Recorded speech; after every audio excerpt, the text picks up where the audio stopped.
काम करता है।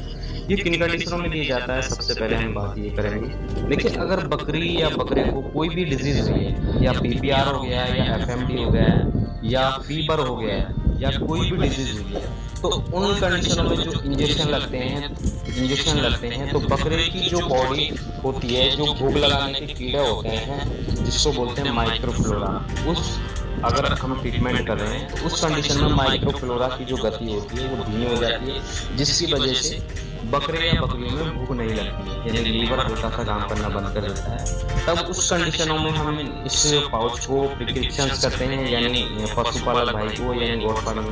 जो भी बकरे पालते हैं, तब उस कंडीशन में इसको लेते हैं। तो साथियों, रूचा मैक्स जो होता है, ये एक आयुर्वेदिक